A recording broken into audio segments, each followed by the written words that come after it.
And good evening and welcome to episode 15 of Endless Banter. Let's make sure I've muted my page before we go live because it'll start talking.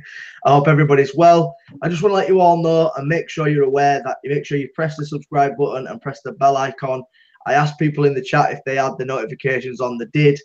I've just got a notification on my phone when we've gone live, so hopefully you get the notification when it goes. So make sure you press the bell icon. You get the notifications every time we upload a video or when we go live. So luckily the notifications are now working. So Paul, good evening. How's your week been? What have you had for tea? What are you drinking? And have we sorted out this fucking Land Rover for finally? You know what, mate? There's a fucking story there. What I've had kebab meat and chips for me today. I'm drinking fuck all, but I'm sure my wife will sort that out for me in good time. What was the other questions? Eating, drinking, vaping. I'm just on. Actually, I'm on Heisenberg in the Land Rover. Mate, they're trying. I picked my car up on. Where are we today? Wednesday. I picked my car up on Thursday last week. And it was all mint, all fully validated, clean, done. In fact, when did I pick? Had I picked it up on last week's show?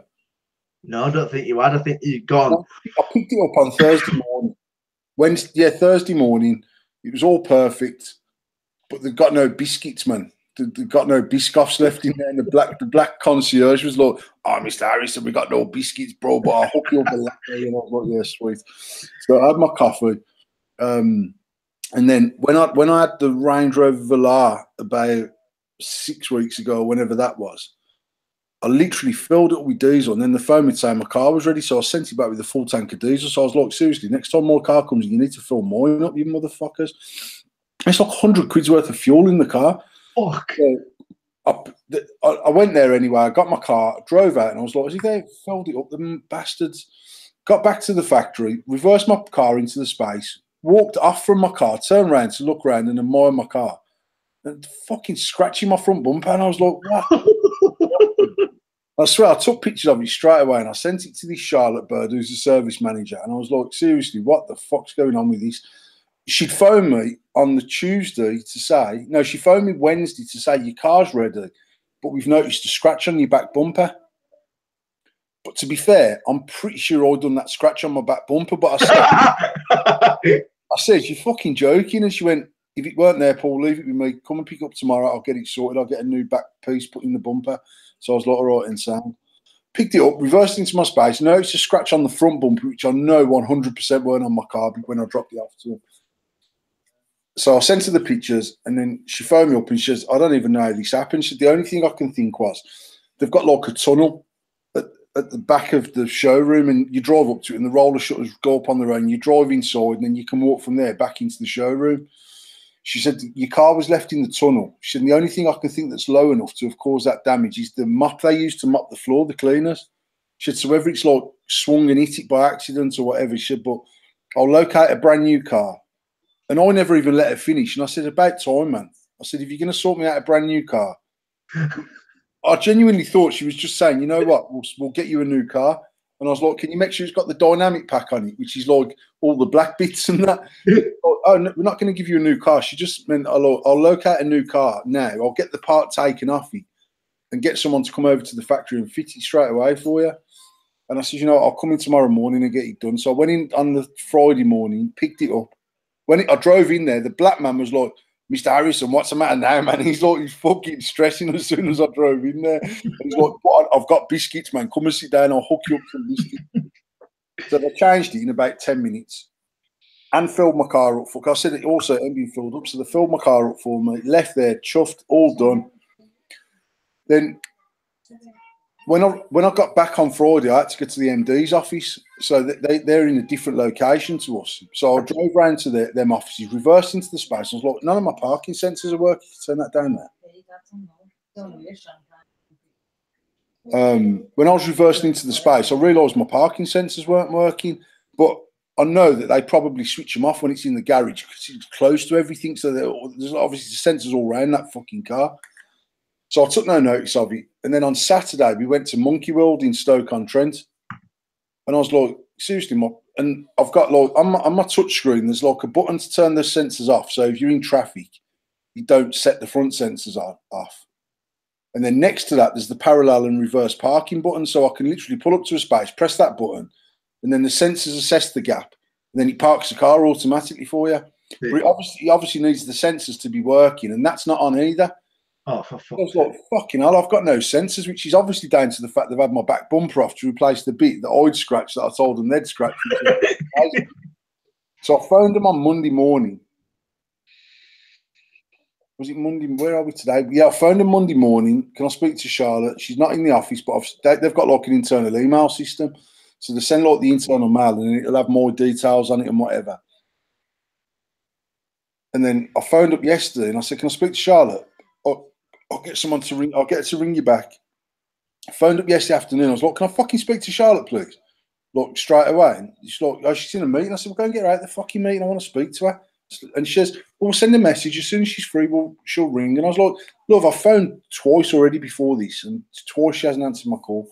She phoned me back last night. It was getting on for about 7 o'clock, weren't it, when she phoned, to be fair? And I just said, I've got no sensors. And she was like, oh, my God. And I says, I assume it's down to when you've changed my bit on the bumper. It's no stress. I've got to take it in tomorrow morning is the long and short of it to see whether they've forgot to put a wire back on or I don't know, mate. It's fucking long. They are literally fucking going to have a mug with your name on it when you fucking walk through that door. They're like, falls back. No, but when I went there on Friday, they were trying to sell me a fucking new car for Tasha. And I says, look, mate, to be honest, if I have a Velar, Tasha's car's probably worth 20, 25 grand, something like that. If I have a Velar, the best will in the world, it's going to be 65 grand by the time you've spec'd it up. So it's still like a 40 grand difference. And I says, I ain't ready to part with any amount of money with you guys after the shit I've had with this car. And he was like, basically, because he was saying, nah, fuck the Velar, you need a Discovery Sport HSE Luxury. He said it's 7 seats, it's smaller, it's the same as the Evoque. I think the list price on that's nearly 60 grand. He said, we've got a special offer on at the moment for 47,000. But I'll do you like a family and friends 20% discount off that, which, to be fair, takes the car down to about 38. Nice. 20 from 60 grand. So if I got 20 odd back on mine, it'd be an extra fucking 15 maybe. But then he says, I've got a HSE Luxury the week after next. Natasha can come down here and we'll hook her up with the car and she can have it for a few days, see what she thinks. And when I got home, I said to Tash, what, Mia, turn that off or I'm taking the phone off you. And Tash says, I don't want a Discovery Sport. So, but now all of a sudden, she's like, we went to the park on Monday and yesterday, and there was a white Range Rover Sport parked in the same place both days. She's like, one of them, yesterday we all went down in my car, and when we was on the park, Mia or Ava says, oh, how come your car's here, Mum? And she went, I wish it was mine. So she from like, Range Rover Sport being too big. Did you screw when you stand the door scratched? Fucking damn right. Fucking wheels on that one. Yeah. So she's getting a new motor then? That's what we like. No, not until she's learned to drive, mate. You should see the state of the wheels on the Evoque. Scuffed. Yours not scuffed though. I have scuffed one of my wheels. I've got insurance on my wheels though. I just need to sort out getting it sorted. Just next time when you go in and drop it off, say, what happened to that wheel, by the way? You know what, I swear I was winning, but I'd already spoke to her about the insurance out because I took out an extra insurance cover for tyres and wheels out for 5 years. So any damage to the wheels or tyres, I can just get them replaced. So I'd already spoke to her about that because I was going to say to her, what the fuck have you been doing with my car, man? The back bumper scratched, the front bumper scratched, my fucking wheels curved. You take, will you? But I'd already spoke to her about how I deal with the insurance for my wheels because it's actually like a separate policy outside the Land Rover. Oh, so it's I definitely expected you to go in there and be like, what the fuck is wrong with my wheel now? Wheel? Charlotte, who's the customer service manager, and then there's Ollie, who's like the main. He obviously runs the actual physical garage, and both of them have been drafted in from Guy Salmon, which is another dealership in Coventry. And you just know that they're both young kids as well. Not young, I don't know. They're all the late 20s, early 30s. They're not like old. She seems quite young without being sexist, but for a female to be in that job quite young, she's obviously good at what she does. But you can tell genuinely they're passionate about what they're doing, but they're working with a load of wankers. Simple as that. And that both times it says to me, look, we've got issues here. We know we've got issues. We are trying to sort it out. Blah, blah, blah. But then the Indian man was doing a proper hard sale on me, man. And he's like, I says, you know what? I'm thinking about just fucking both cars off and I'll go and get a Merc and Tash can have a Merc. And he's like, bro, I've drove Merc, you know, and their customer service is shitter than ours. That's what he says to me. And I was like, I says, I won't know that until I'll find out myself. Well, no, I said, well, actually, when I come in here, you all assured me your customer service was second to none and it's shit. Fuck, I drove a Merc and his customer service is shit. No, I've been in here fucking garage 20 times in fucking 6 months, you prick. This is definitely shit. Mate, I walk in there and I'm like, remember the Del Monte advert? And the Del Monte, I walk through and everyone's going, hi, hi. I walk into Land Rover, every single person I pass, morning, Mr. Harrison. Good morning, Mr. Harrison. Good morning, Mr. Harrison. Can I get you a coffee, Mr. Harrison? Take a seat, Mr. Harrison. Fucking car, will you? I said to him when I left on Friday, hopefully I won't see you cunts for another 6 months. Tomorrow morning. Not even fucking 6 days. So it sounds like you've had a lot of fun. And you know what she said to me? On the plus side, at least your mileage just kept down low for the first year. I said, you ain't fucking wrong, you cunts. I said to Tasha, like when I bought my other Discovery, I think it had done 20,000 miles, and it was just 2 years old when I bought it. The one I had before this one. And I thought, and most of them have got like fairly high miles on, you know what I mean? Like you look at some Range Rovers and actually they've got low miles on them, but most Discoveries, I guess they're bought for more family people or whatever, but they're normally high miles. So when I got my one with 20,000 miler and I got it for decent money as well, I was like, that's mint, that is. But it was only when I was driving back from Land Rover on Friday, I thought, I'll never buy a low mileage one of these. It's never ever been out of fucking Land Rover. That's why you can't get no miles on the cunt, mate. It's not been rolling on the road. I had their Range Rover for 9 days and put 1,000 miles on it. I've only done 10,000 miles on mine, and I've had it 12 months next week. Fuck. And it's just broke 10. It's done 10,300 miles or something. It's just broke 10,000 miles, and yet I've done 980 miles in that Range Rover in 9 days. Never been out the fucking garage, man. That Range Rover was fucking thirstier than the film. It was a nice motor though. That was. Yeah, it was nice. When we went into it, yeah, but you've got an heavy foot. That's why it was thirsty. I was driving like a knockoff because it weren't mine. But when we went to Expo, I seen Tom pull into Expo in the truck, and I overtook him about fucking 90 around the back of the end. Just for nothing. When I got into the hall, the fucking Indian geese from King of VAPE, he's gone, bloody hell, bro, you're driving this one like a sports car, isn't it? I was like, it's not mine, mate. I'm allowed to drive it out of my fucking life. Like my monster truck. Fucking hell. Yeah, it was rapid, that thing. It was lovely though, that one. But it's never out the fucking garage. To be fair, me and my MD had to go to Oldham in it. And the thing is, like mine's a quick motor really for a 3 litre. And it's nearly 3/4 of a ton lighter than my old Discovery. And it's got more power for the newer engine. It's fucking well livelier than my old one, but that Range Rover was second level. I mean, literally, I was doing 100 mile an hour on the motorway going to Oldham, and if you nail it 100 mile an hour, it fucking accelerates up to 130, like you're pulling off from 0 to 30. You know what I mean? It was fucking mint, but it was shit on. You could feel, when you set off in it and you booted it, you could feel like back end were fucking set up fucking. Well, it was a proper nice car. The engine in that car is mint, to be fair. But then when I took it back, I says to him, mate, I pulled out a Land Rover on Thursday morning. I was driving down the road and it felt like some cunt had swapped my engine out.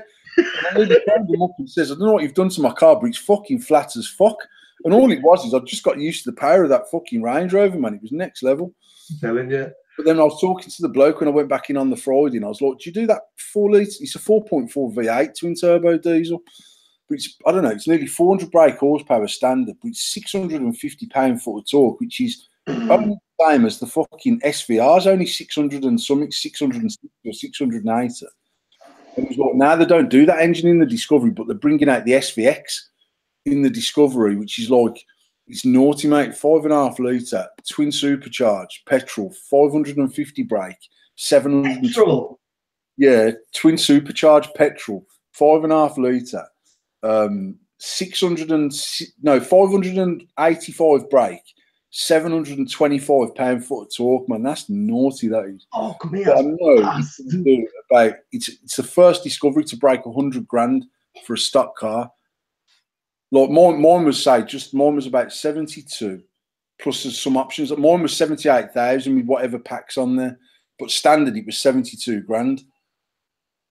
You can get like mine's a HSE luxury, so that's the top of the range one that they do. But then you can get like head-up display on the dash, so it comes up on your windscreen. That's like a fucking £3,500 option, and then you can have this upgraded for another 5 grand. So you can break 100 grand by speccing it up. That SVX is 105 grand straight out the showroom without an extra option on it, and then you obviously can put options on top of that as well. Fucking hell. But is that next one then, Paul? Is that the next one on the list? No, I'd have to have a fucking BP tanker following me because I know that's probably good for 10 more to the gallon. Fuck. Well, I was talking to him. My pal's got an SVR range, and he says when he drives it normally, he'll probably get 25 to the gallon out of it. When he hammers it, it can be as low as fucking 10, 9, 10. Wow. When I was talking to the bloke in Land Rover, he said he borrowed an SVR for the weekend, and his average over the whole of the weekend was 7.7 miles to the gallon. So he was proper heavy. Fucking hell, what was he doing? Mate, I had a 4.6 HSE range, bloody hell, 15, 16 years ago. Billy was born when I had it, and I'd already had the car, so it would have been 15 or 16 years ago when I bought the car. And I could get that down to fucking 8 miles to the gallon. It was shocking. And I bought it. My old man was saying to me, what the fucking hell have you bought that for? You're not a farmer and you're not a fucking footballer. And I was like, nah, man, I've looked in the book. They do 28 to the gallon. He was like, fuck off. Mate, the best I could get that car to was about 12, driving it. My nan was sat in the back with 2 hot cups of coffee on her lap. Like, proper driving it sensible. 12 miles to the gallon was the most I could get out of the cunt. I had to have a gas converted in the end. I couldn't afford to run it. It was shocking. Jesus Christ. Now, we better get into some vape talk tonight. I want to talk about, obviously, we've just released the building and you've released a nice sneaky picture of the Empress Stacked. Do you want to let us know a little bit more about the Empress Stacked? The Empress Stacked is on its way to me. I've not seen one. It's still in China. It left China today, so I've got a few of them on the way. I looked at the picture earlier and I was like, that looks like the same length as the mod. And she was like, yes, we make it same length. And I was like, you dickhead, it's going to be too long. Because I know that mod's 71 mil from top to bottom without the top cap on it. So it's 74 mil, I think. So it's 9 mil longer than an 18650. That's including obviously the hybrid and the switch and the firing button and everything. But she sent me a picture of it firing earlier, so I don't know if she's got like 6 spaces between the 2 batteries or a dozen pennies or something. I don't fucking know. But she said, this very good, this one very good. And I was like, you know what, send it to me. I'll have a look, man, and see if it needs so that should be with me probably Monday of next week. And then obviously we launched the Build and Wire at Expo nearly 2 weeks ago, and it's had a wicked response, to be fair, mate. But it's good. It's now live on the website if you wanted to pick it up. It's live on the website. I think there might be a few errors, man. We're just trying to. Obviously, we took the whole of that stock to Expo because it only come in 2 or 3 days before Expo. We had to bag up the 7,000 spools of wire. We labelled it like then we literally put it into shop bag, carrier bags of each type of wire. So there was 60 fucking odd bags of wire. Then we took it to Expo, set it up at Expo. When we broke down Expo, I reckon some of it's got mixed up somewhere because Abby. Yeah, Abby fucked up, mate. Tell Abby I'm coming to Leeds to punch her in the cunt. I'll tell her. I mean, basically, it's all online. The only error that we've got on any of it is the Alien, or the flat Clapton, which is 0.3 be 0.8 Clapton in 32 gauge in all the different variants. So that's stainless, 980, and Canthal. It's labelled up as Alien, although the actual spec of the flat Clapton is on the spool. They've called it Alien instead of flat Clapton. Apart from that, I'm proper chuffed with the branding. I'm proper chuffed with the packaging. Chuffed with the quality of the wire. people that have had it have already given us brilliant feedback. I've got a meeting sometime before the weekend if I can fit it in to sort of speak to someone about taking it distro, and it'll only go through one place, so they can wholesale it as well. I've had an inquiry from someone in Canada today about distroing it in Canada. So I just, to be fair, I need to look, because there weren't a distro price on that price list, was there? Me and you were. I need to look at the price of it, really, what I paid for it and what margin we can offer to a distributor. But we've had good inquiries from shops as well, because I just know no one can buy that range of wire from any one single place as it stands at this minute in time. So it reminds me sort of going back to the old endless options where literally people are like, where do I fucking go? You know what I mean? Sort of, there's that much choice. Us now, we're sort of coming into a start of our 6th year in this malarkey. I honestly don't know where the fuck to go and buy sort of 28 gauge Cantle from anymore. And if I buy it from China, I've got to buy a stupid amount of it. Whereas back in the day, I could I used crazy wire right back at the start before we even had the shop. Yeah, but there's so much negativity around crazy wire with sort of shit and that. Packaging is shit. You open you take one of their spools out of the envelope, mate. You have to be wearing safety glasses. 99 out of 100 spools will explode as soon as you release it from the envelope. Yeah, they don't even have because obviously one of the benefits I saw is that I always used to get our pliers or whatever and make a little notch in the actual spool itself so I could tuck my wire in. Well, ours has already instantly got that now, so you can tuck it in when you've cut it off. But before, it was literally just fucking bird nest. You'd cut a bit of wire off, and next thing you know, your fucking wire would be everywhere. Yeah. We used to have a box in the shop, mate. And it was like a box of exploded wire coils. And you just go through it and pull a bit of wire out and go, yeah, that looks like 22. Fucking cut a foot off it to make some coils. But I've also spoke to the people that made the drip tips for us to make some bands as well. You know, in essence, like a fucking Help the Heroes wristband. Yeah. I met them, but I'm thinking if we make them the right size, you can snap it over the spool of wire and it stops it exploding. But then when you're pulling your wire off, you can still reel your wire off and it'll pull from under the band. Yeah, or you could literally put a hole through the band, put a little hole through the band, and then you can feed the wire through it. And then when you want to spool it, you pull it through the band. I don't know whether the band will spin though, because the band will need to spin to do that. I want to go in my cupboard because I know I've got a band that literally is adjustable band. You can't get them anywhere. It's for fishing, but it's just a band. It's got a little hole in it, and it's got I'm telling everybody secrets here. Fuck that. I'll show you after the show because I'm not telling fucking people shit. Fuck that. I'll have that tomorrow. They'll print it out on the 3D printer. Cracking idea to stop your wire exploding off the coil. Fuck that. I'm giving everybody ideas. Fuck that. I'm stopping on that one. Yeah, I've got something I can show you after the show then because that'd be pretty cool. But we have got some bits and bats to talk about tonight.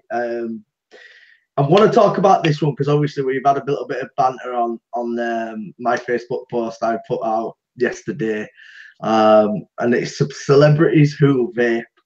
The reason I wanted to bring it up is because I don't know if we've mentioned it on a show before. We may have, or we might have just discussed it on another show.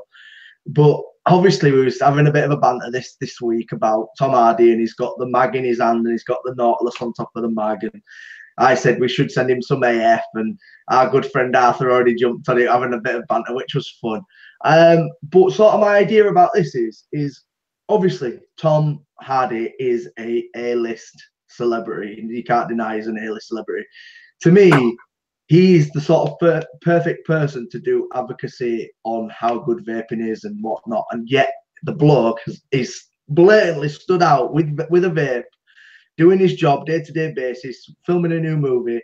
Do you not think he should be coming out maybe if people ask him about his vape and stuff like that and sort of advocating for vaping? Do you think we need that sort of push from somebody that popular?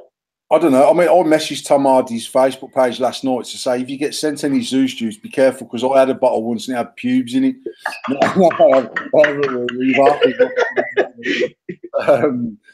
know what? I think it's. I think it's a bit like on a much bigger scale. It's the equivalent of me sponsoring Adele. Adele works really hard for what she does for us, and I know she does it out of passion because we don't pay her, we don't sponsor her.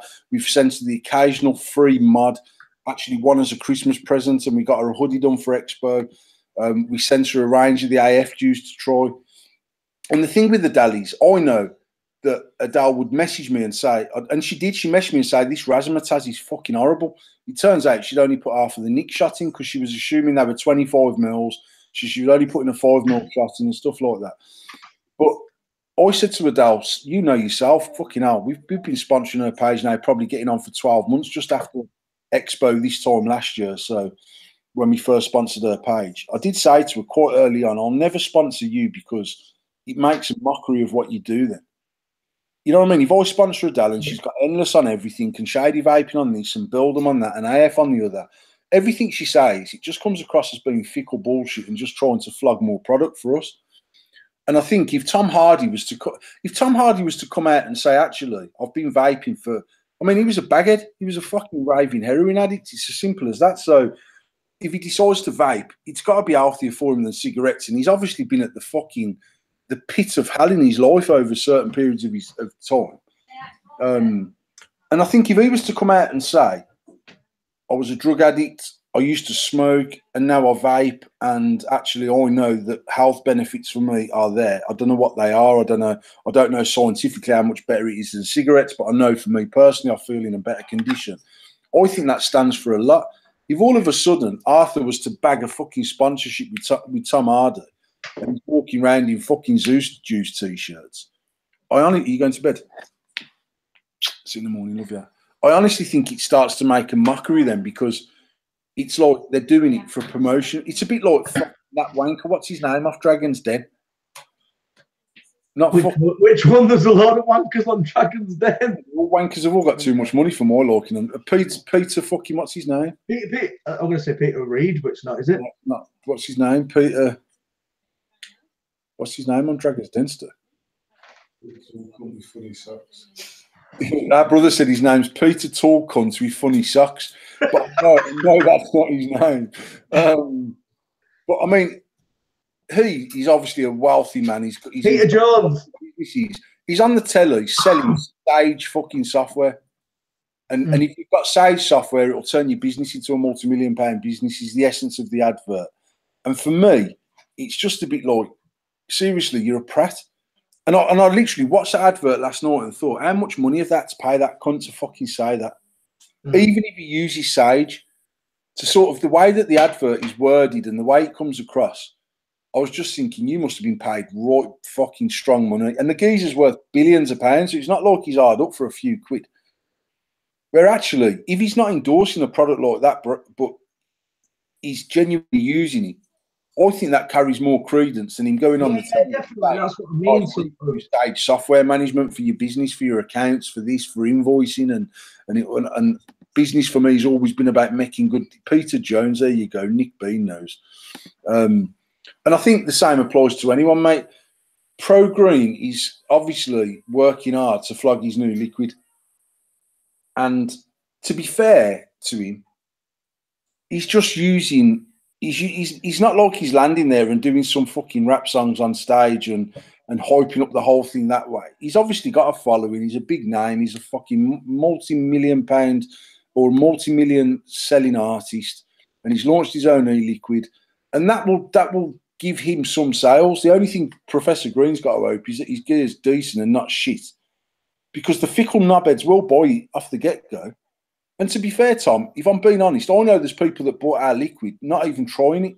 Yeah. Because it's ours, because it's me, because it's Tasha, because it's you, because it's what we do. Touch wood, and with the grace of God, up until this point in time, we've not had any bad feedback on that liquid off nobody. We've not even had someone say, mate, I've had 3 flavours, 2 of them are fire, 1 of them shit. What did today in the shop? Oh, Tasha did today in the shop. She just fucking proper took the jam out of my donut. Not whispering it or nothing. We've had shit feedback. No, but you've got to say when you've had a bad feedback. And the only bad feedback was that he tried grump and he reckoned that it ruined his coil, but he was using a smock coil. And I've told him in his tank to down another bottle of grum to go. Talk about upselling. Yeah, we'll load all our 12 flavours with loads of sweetener and we'll sell them new tanks and coils and liquid.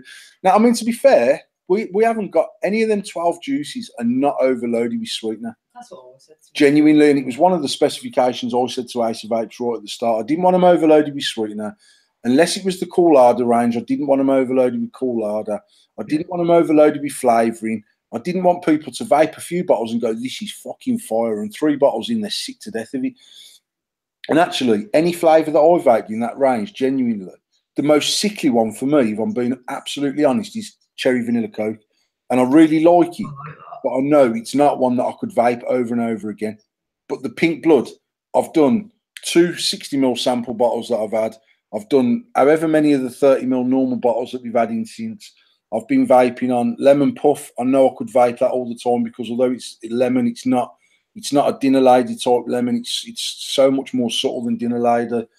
And then like even last night, you popped in. I know you popped in on that live review that Bean Reviews or whatever it was doing the review.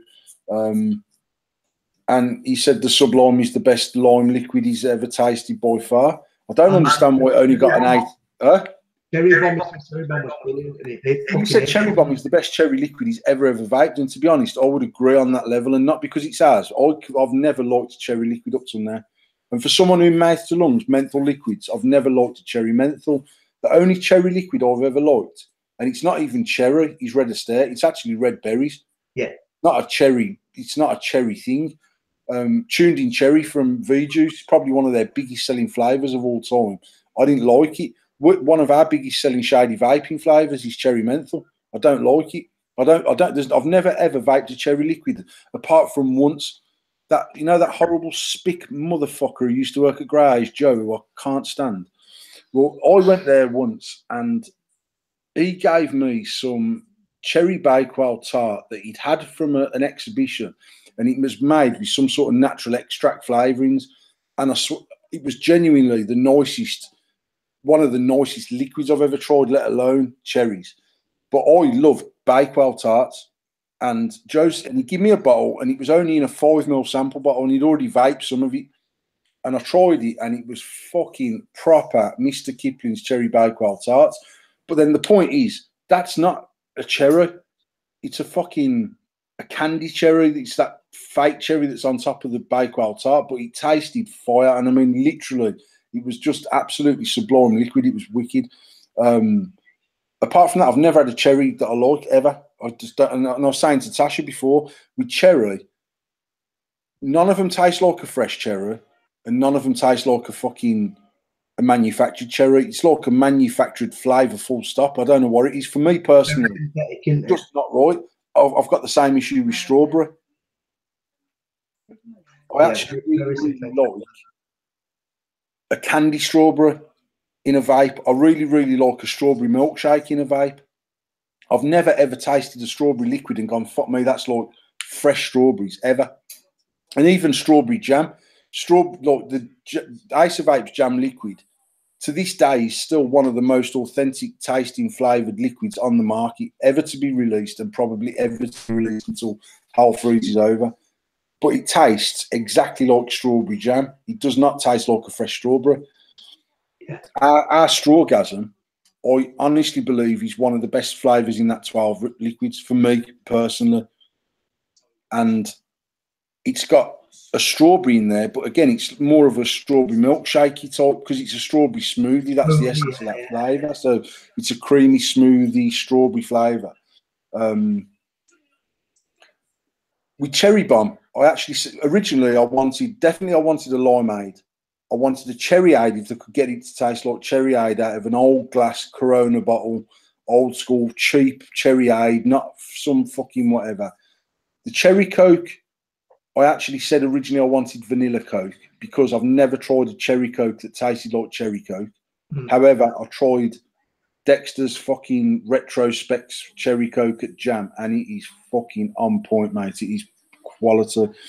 And we ended up going with the cherry vanilla Coke because to me, it tastes, although it's got the vanilla in it, and I mean, the geezer last night was saying it tastes more like vanilla cherry. I mean, it tastes more like vanilla Coke than cherry Coke. For me personally, honestly, I get a cherry Coke with a hint of vanilla. And for me, it tasted more authentic cherry Coke than it did without the vanilla in there. Because I remember saying to you, I don't know whether they use vanilla in the actual authentic Coke, and it's just not there because it doesn't need to be. You know what I mean? But again, I said to him, if you can nail the cherry Coke proper, so when I vape it, it tastes like a can of Coca-Cola's cherry Coke, I'll go with the cherry Coke. If you can nail passion fruit Rubicon, that was another one that I wanted to do. And not just a passion fruit liquid, it got to taste like passion fruit Rubicon. I'll go with that because originally we was going to do canned as fuck, and I was going to do 4 Rubicon flavours. By the time we got round to doing it, every man and their dog had made some sort of Rubicon range of liquid, so I decided against it. And that was why I pulled the passion fruit back out of that range, actually. I was a bit like, it's been done to death. I wanted the passion fruit and I wanted the blood orange mix anyway, because that's right up there with one of my favourite type of vapes. So we decided to put the passion fruit into that and the passion aura as well. But then, I don't know, it's, the feedback on the liquid so far, mate, has been good generally. I had someone else tell me that Sublime was killing their core. In fact, Jay from the Vapor Expo, Jay was smashing the back out of Sublime, mate. And he come to my shop and picked up his order for his shop. And I give Jay, I said, in fact, I had to rush off. And I'd said to Tash, I've got to go and meet Jay, but then I'll leave there at 6:15, whatever. I've got to get back for summer. And I left him in the shop. We'd done whatever we'd gone to speak about. And I said to Jay, or who was serving, or Daniel, whichever's in the shop, whatever Jay wants liquid-wise, hook him up with 5 or 6 bottles. And he took 6 bottles of Sublime. And he messaged me about 4 days after that saying, mate, I've fucking knocked the back out of this. I've had to get to my own shop today and take some more. Then he tried Cherry Bomb. And he says, without a doubt, Cherry Bomb's the best flavour that's there. But he said that Sublime was killing his coil. But I mean, there's no sweetener in that. I never had an issue with Sublime. No, I mean, I've used Sublime on a dripper for, I don't know, 90 mil and not had to change my cotton. And I only changed my cotton because it had actually split in the middle of my coil. My cotton weren't fucked. It had just burnt out in the middle of the coil. But Cherry Bomb certainly has had a mad response to it. But I think it's because it's so authentic tasting, like Cherry Aid. It's not like... I was really reluctant to try it when we first went and tried the samples because I was expecting that cherry flavour that I get with every fucking cherry vape I've ever used. And actually I didn't, and I was really pleased with it. So I touched wood. We've had fantastic response on the liquids. We've had a wicked response on the wire. I want to just speak about a question that's been asked in chat. Sorry about my dodgy haircut. Callum said, I know Paul says when people say endless is shit and never tried one, does Paul get offended when someone owns an endless and says it's shit?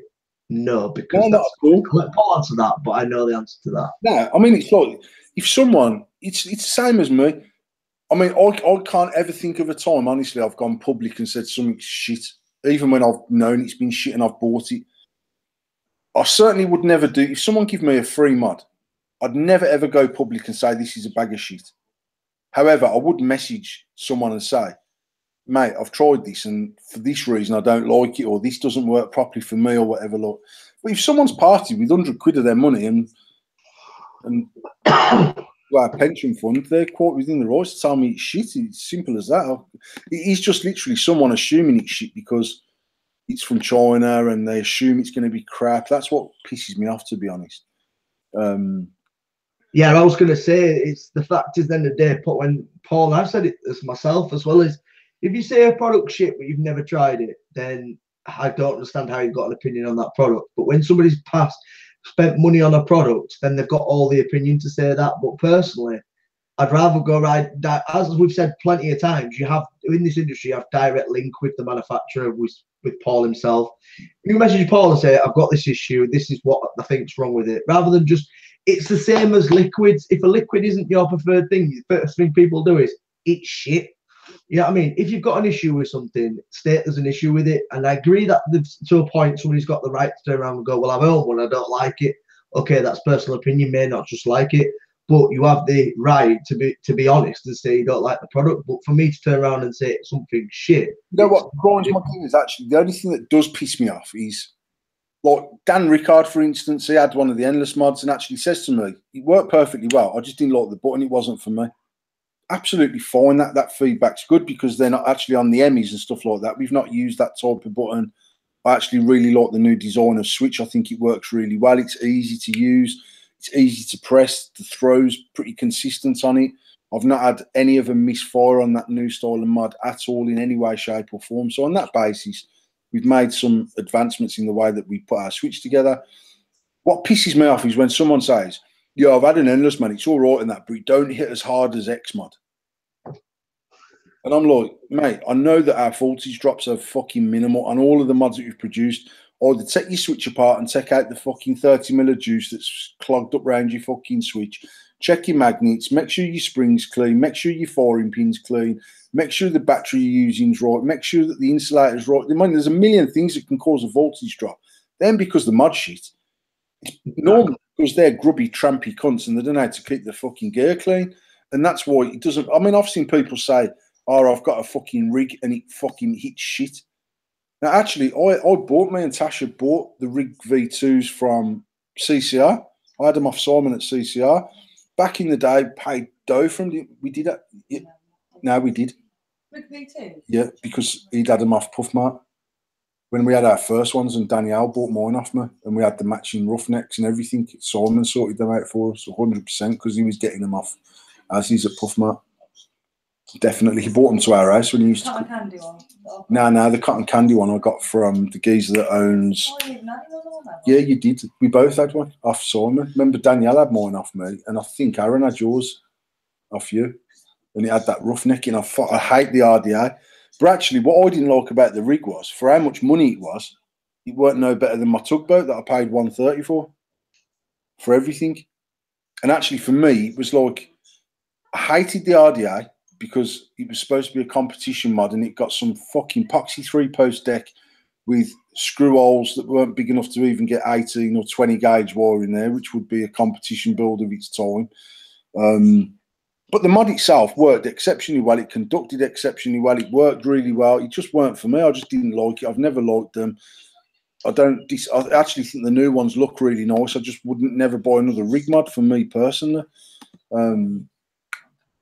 But it's honest opinion, isn't it? But I've seen people say, "Oh, my rig's shit, man. It don't even hit that hard." Now you've either got an issue with the button, something's not right with the mod. Simple as that. So, I used to argue with these people, saying, "Mate, I know that there's something wrong with the endless if it's not working properly. Send it to me, and I'll clean it up. I'll do whatever I've got to do. I know that the mod heats well. I know it conducts as well as any mod I've ever owned." And even the Scoundrel, when people used to go, "Oh, mate, these hit so fucking hard," they did. You know what? Genuinely, a Scoundrel for me, mate, was one of the best conducting mods out there. I don't know why, but it worked really, really well. But that said, AVs weren't particularly hard-hitting mods. You stick a .09 build on it with a nice fucking battery in there, and you still got a mod that hits really, really well. Yeah, but I used to see all the AV fanboys that go, "Oh, nothing hits as well as my Able." Mate, you're talking out your ass. I know there's mods out there that are fucking clone that would conduct better than an Able. Not because Able is shit, because I had a huge collection of AV stuff because I liked the look of it. They were reliable, they'd done what they had to do. They didn't conduct better than anything else. No. And even to this day, the only mods that conduct better than anything else consistently is the soy and the broadside because of the switch. That said, when we drop the new switch on the Pandemonium, if it's not the best conducting switch on the market, I'll eat my fucking hat. Because I know it's going to conduct, it is genuinely permanent contact through the switch to the body, up to the RDA, and it's a permanent contact to the battery, and then the switch is inside the switch housing. But then there's actually the switch itself that goes up and down inside the switch housing isn't just relying on machine tolerances to conduct. There is a permanent contact between the switch and the body, proper permanent contact as well. So actually, it will conduct equally as well as a soy. Equally as well. Not too much, though. Don't let them know too much. No, I mean, I'm not going to say how he does that, and I'm not going to even say that until the mod drops because it's clever as fuck because I'm a right clever motherfucker. Now, you know what? To be fair, something I thought about for a long, long time, but when I tried to convert that idea to China, I was pissing in the wind.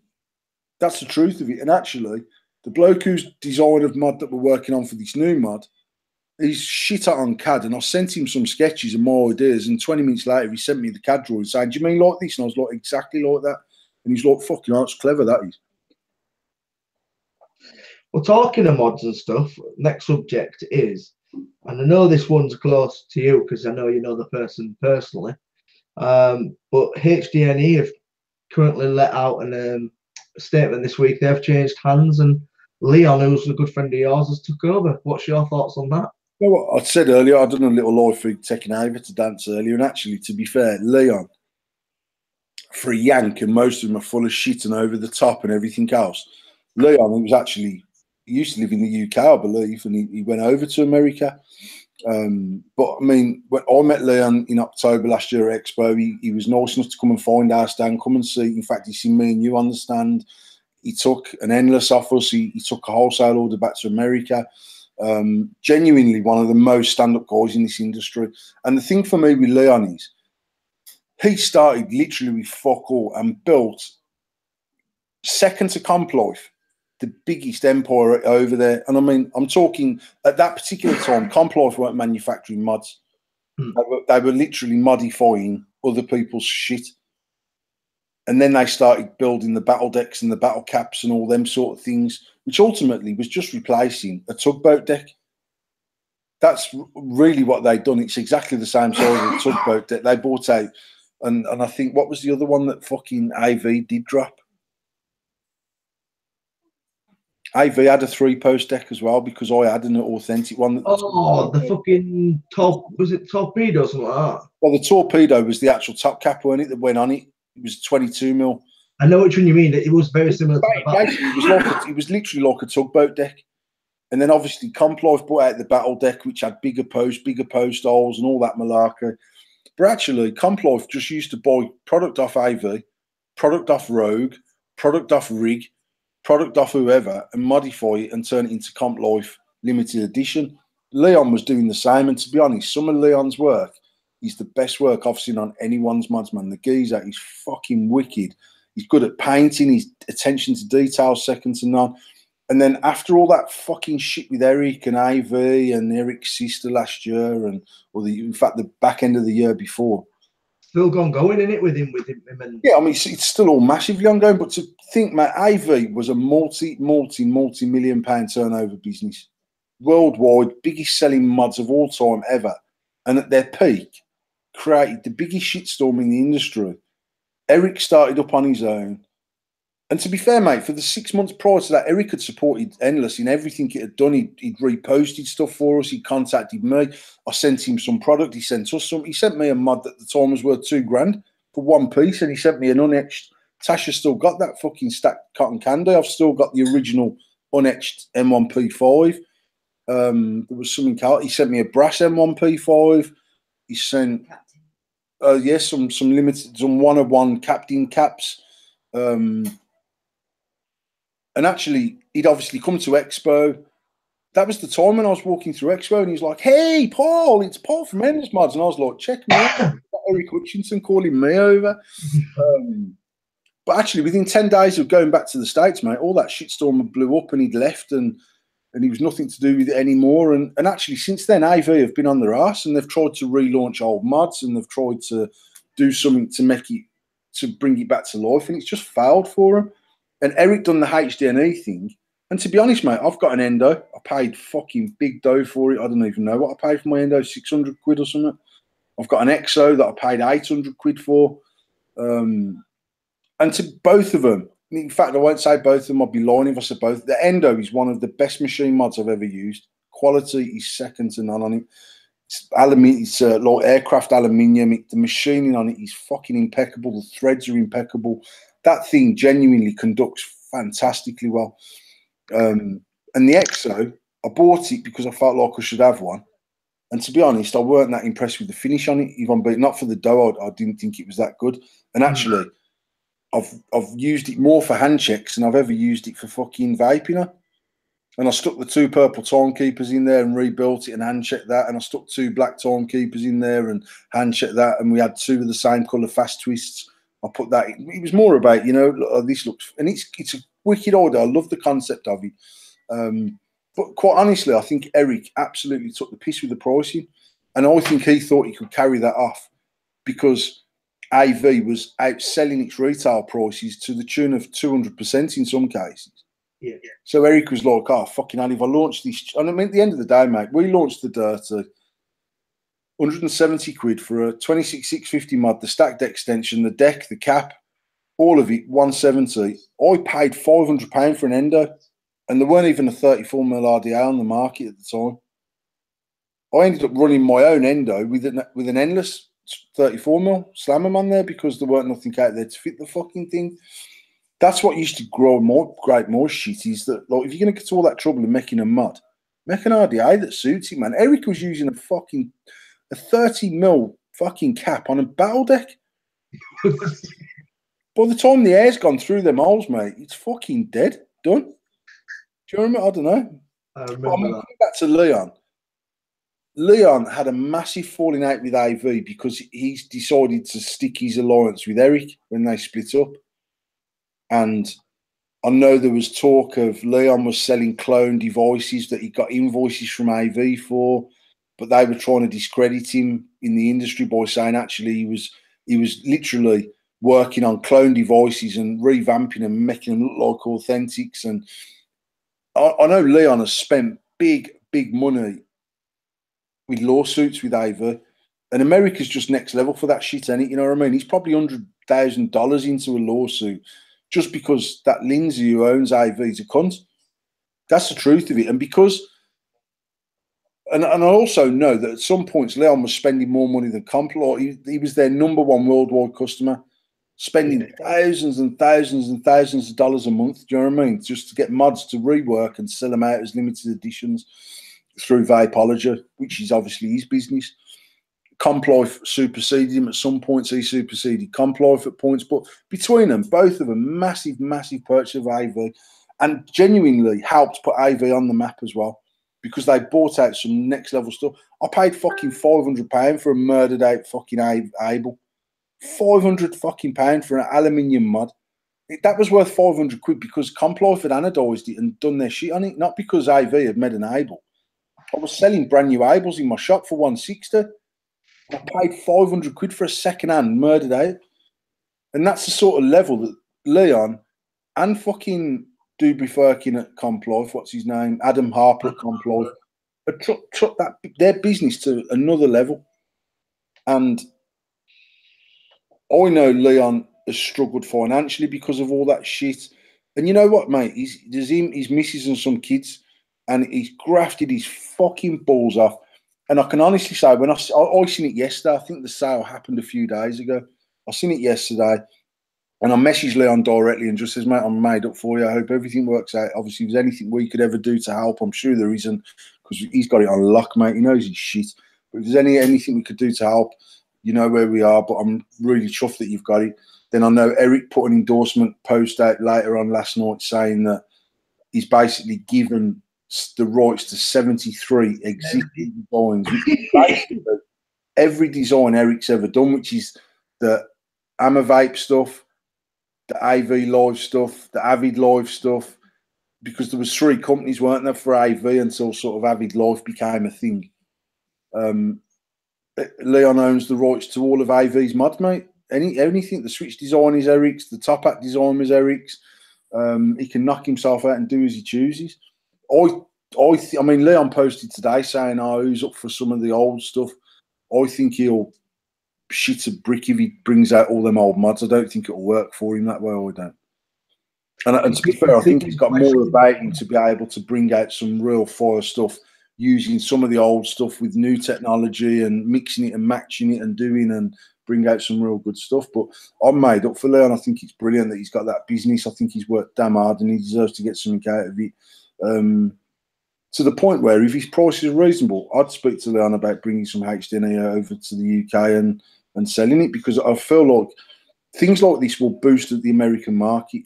The American market boosts, the UK market will follow, because the same people will start jumping on the cloud bandwagon, the high-end bandwagon. It will start, everything will start to revive. It can only be good for the industry, in my opinion. Definitely. I did comment on it saying shock and all. Shock. It's still the only clone mod I've got left in this house, mate. It's shock and all, and it's fucking bad. Yeah. I've never used it because I wouldn't hold a clone now. I'm above that. I bought it to TYV, mate, when I come up and see you and Dale in his new shop, and it was. I still love that device to today. Honestly, still love that device to today. You might sell that shit in your shop, but you don't use it yourself, mate. I'm using clone here, you mad guy. Fuck off. I had a clone AV, didn't I? I had a clone A button, the clone shock and all. And I held it and I went, fuck off, is it? Because you went, that's clone that time. And I went, fuck off. And genuinely, it was fucking banging. And I still rate that mod a lot. It still is a great fucking mod.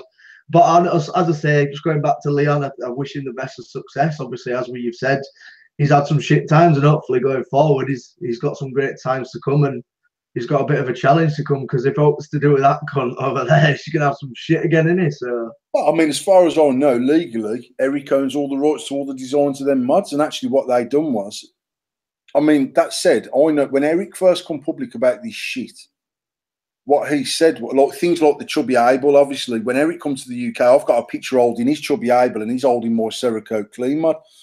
But that was a one-of-one chubby able, which ultimately is what the Endo become. That was what the Endo was. It was just slightly reworked, but in essence, it was a chubby able. But what he was saying was, he used to do he worked for them as a consultant doing the design work, even though it was his, I mean, I genuinely didn't know Eric didn't own that company. yeah, He was the face of Avid Life.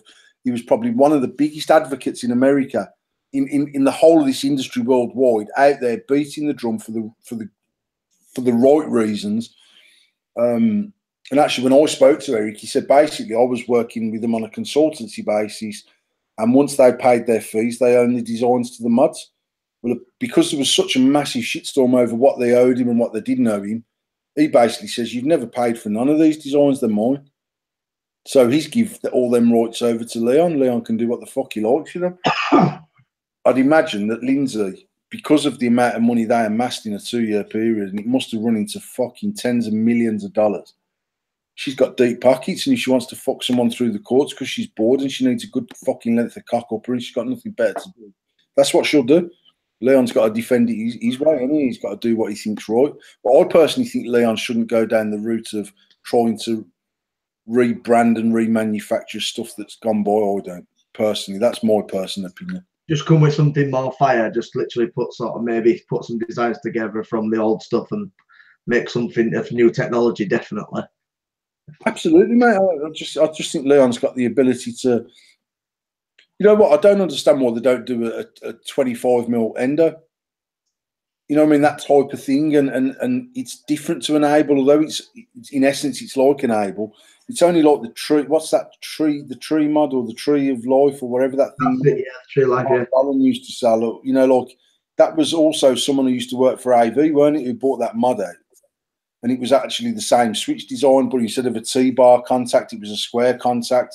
The top hat looked flush, although it was a top hat. But in essence, it was an able sleeve fitted. You had a top hat on there with the same thread style as, in fact, the same thread size as a fucking AV. And it never done anything.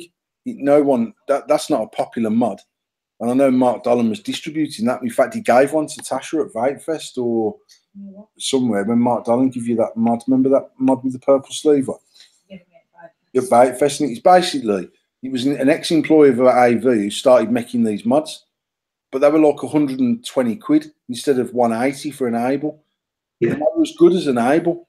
And they worked exactly the same as an able. The only difference was the contact pin was purely square rod instead of a T-bone, the T-section contact of an AV. But he didn't do anything. And I think I think if Leon tries to revive all the old school stuff, I personally don't think it'll work for him, but I mean, I don't know. He might recreate a whole new vibe, and it might all come back good. If it does, that's mint, man. Them cotton candies will be worth fucking 2.5 bags again. I'm all for that. And I'll fucking sell him this time round. I'll just have to do it on the Snyder and Tasha's out. I'll send Tasha to buy a handbag for £1,000 because that'll light her eyes up. I'll sell all the fucking priceless collection of mods. If you want to do a 25 mil if you want to do a 25 mil if you contact us, just to do an ending. I mean, to be fair, me and Leon spoke last October about doing like a state, calling it the state side or something, and actually producing something that he'd had input on designing to get into America. Now, the reality is, Leon ain't going to give a single shit about endless mods anymore because he's rocking HDNA and he's in a big pond now, mate. That said, the geezer's a straight up geezer. I'm pretty sure he'd help us if we wanted help. He's a straight up bloke, and I'm sure Eric will support him. I think Leon would do fantastically well to be at Expo in October, personally, and bring it. I wouldn't like that because it would mean that I'll lose all my fucking fanboys to that guns. If Eric comes along, oh, Eric Hutchinson, man, hey, dude. But I mean, Eric will support Leon. I mean, I know they're best of pals, and I think Eric could come with Leon. To be fair, just as no, because he'd already sold it, hadn't he? He didn't actually buy it off Eric, did he? He bought it off someone else. Eric had already sold that company to someone else, but when he sold it to the other person, he retained all the rights to the designs. Some young kid, I think he must have been about 25 or something. He looked about fucking 13 on the fucking Facebook picture. He didn't even look old enough to vape. But I mean, I don't know. To me, it was as if Eric had a mad breakdown after that shit because he went from being an advocate and flying to Washington to go and meet with fucking senators and doing all these, to going on Instagram with a fucking 11-stack endo. And I'm like, mate, what the fucking hell are you doing, you mad geezer? Definitely had some of a breakdown. And he just didn't seem like him. Do you know what I mean? And now he seems like he's back focused. He's fucking about with drones and doing whatever he's doing with drones. Did you see that mad fucking exo he built with the lipo pack? And I mean, that's where you know that he's still like a little bit crazy. And I heard he liked an old fucking bit of tackle up his fucking nostrils. And whenever he comes on a live feed, mate, with some mad contraption with lipo wires hanging out or something, I just always think he's been in there, done a line, and just got mad with his toolbox and just built some mad crazy shit. He's a clever bloke, man. I mean, you know what? The Able design, that sort of whole range of AV mods are one of, in my opinion, the best design mods ever, anywhere, because they were just so simple, easy to use, simple to set up. The battery rattle issue was overcome by the top hat and all them things there. The shape of it was nice. The fact that the top hat stuck out wider than the bit in the middle, it just gave so much dimension to their mods. Like it says, even though we were making endless at the time, I was spending a fucking fortune on that cunt's mods because I liked them. I liked the way that they looked. To the point we manufactured parts to fit his mods. Do you know what I mean? It was just, I don't know, we've done really, really well. And I still think anyone will struggle to come up with an overall design that rivals them ranges of AV mods because he was clearly at his peak of doing what he was doing there. And to be fair, although the endo is really good, it's a 34mm Able. Yeah. Differently. That's the truth of it. But it still works really well. The contact's really good on it. But yeah, good luck to Leon, man. I hope he kills it, or I do. Because for two reasons. One, because I think he deserves it. The second thing is, if he can get this right with HDNA in America, then that market will start to come back to life again. That market starts to come back to life, and it does kickstart the market in the UK again. Just by default, it does, because people start blowing clouds again and doing what they do and loving life and being all happy about the fact that they're vaping. So that can only be a good thing for us. Awesome. Right, well, the next topic is quite controversial. This topic is controversial. And Tash can give her opinion on this one as well. And I'm taking it off your Facebook. Yeah, but go on then. You go in first, and then I will counteract where I know you're going with it. The subject I've got down here is the most overrated device on the market. And then in brackets, I've got the VAPE pod. Obviously, there is a massive influx in pod systems at this moment in time. And the next topic is also what's a massive influx as well. But this one is we're going to talk about first because I know the next one's going to be a long one. Give me your reasons why you think it's. I'm gonna say something before I ask you your reasons. I've used one. I don't like it. I do not like it. I haven't purchased one. I've used one. I've used one for a few hours. Never liked it. Didn't like it. And then I saw your post saying it was overrated. Give me reasons why it's overrated. What's your opinion on it? And why do you think it's so? Only the opinion of Paul Harrison and not the opinion of. Yeah, but why do you think? You know what? To be honest, mate, my issue with it, and my issue with this, my issue with the Breeze, my issue with that. What was that credit card style, mate? There's a new one come out. It's called the Al Capone. No, not. Remember the one you bought me that was like a credit card and it vaped from the corner? There's another one being released like that. That's called the Al Capone. No, well, there's a lot of, obviously the pod systems were going back. We're going back 3 expos when pod systems were sort of starting to come onto the market. Yeah. Now, obviously, as an avid mouth to lung vapor, I buy most pod systems. I buy most mouth to lung device. I'm always looking for a nice mouth to lung device, even an expensive one. So if I go out somewhere posh, I've got a nice expensive mod on there. No, that's the truth. So I've got some of them Morris mods upstairs. There's a few of them, 500 quid each or whatever they were. You know what I mean? They're expensive bits of kit. However, what the fuck do I screw onto it? A Nautilus. One for me personally, and this is controversial. For as good as the Nautilus is, I think it's a shit mouth to lung tank for flavour. Because the chimney's massive on it. It vapes really, really well. I used the Nautilus from whenever I went from a mini Pro Tank 2. I tried the mini aero tank. I tried the normal aero tank. I tried what was the one that was refillable from the top? Yeah, the aero tank was just adjustable airflow, weren't it? Yeah.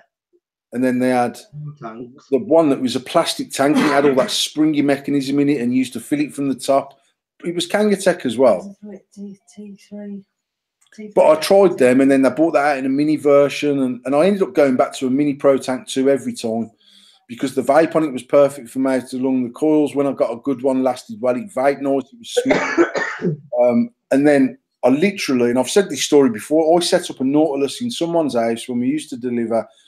Didn't have a clue how the fuck to take it apart because obviously the glass unscrewed differently. The chimney screwed straight into the top of the coil and all that malark. And I was literally sat there reading the book in her house, took it all apart, filled it up, vaped on it, and I was like, this is fucking mint. Now, we used to sell that tank for $32.99 back when we used to sell a whole double kit for $39.99 with 2 batteries, 2 clearomisers, case, lanyard, pack of coils, couple of liquids, and I was like, that's fucking expensive, that is. And we had I used to buy them in 5s because it was like, that was even then was carrying mad amounts of stock. I was like, fucking hell, we've got 150 quid's worth of tanks there. We're going to go bankrupt. But I left that house that night and I phoned Tasha on the way home and I said, do me a favour, pick me up one of them Nautilus tanks because she was already in bed. I says, go down and get me one. And when I come up on, I set it up and they're fucking wicked. But I ended up with the Nautilus on an 1100 Ego T with the adjustable spinner. No, it wasn't even a spinner, mate. It was just like, I can't even remember what they were called. But that was the Ego VV, wasn't it? It was just they had somewhere you could change it through the power button. Yeah, and then you could twist it at the bottom. It's a 4.2. An Ego twist, an Ego C twist. It was something like an 1100. A fucking beauty ring about that fucking wide. Because it was just wild top heavy, weren't it? And then I'd have it round my neck on my lanyard like a knobhead, and my fucking tank was always upside down because it was that heavy. But to be fair, I used the Nautilus for ages, and then from the day that the mini Nautilus come out, I changed over to that, and I genuinely believe that vertical coil changed the game as well for mouth to lung vape because it was just different. It was better. The flavour was good.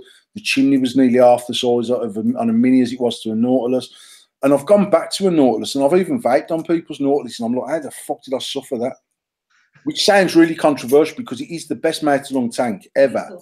And we still sell a lot of them. We still sell a huge amount of the Nautilus coils because a lot of people made tanks that were generic to that coil fitting because they were trying to replicate the amount of sales.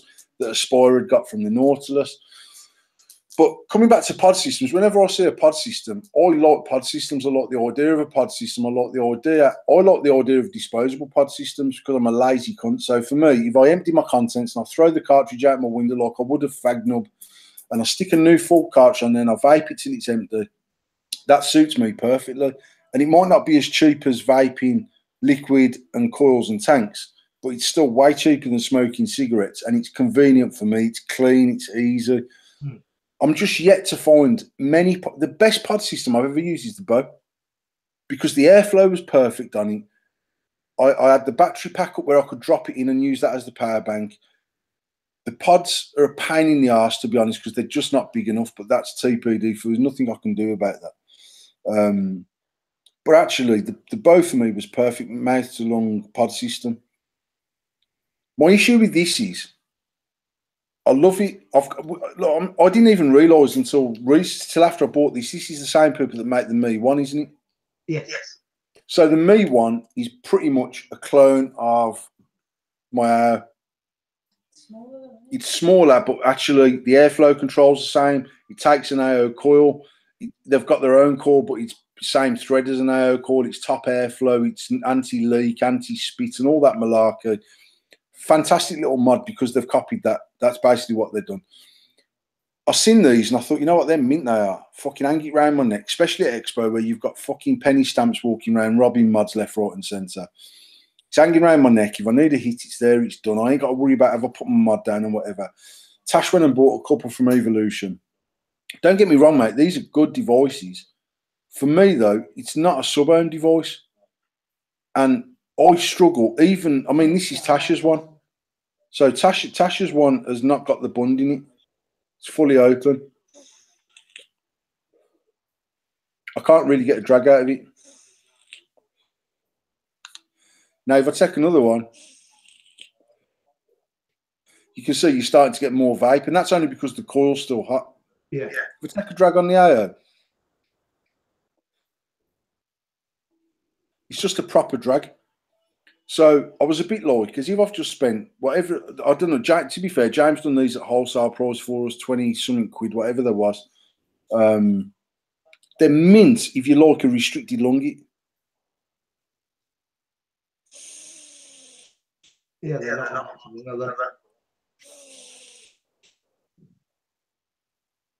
Fucking perfect for a restricted lung.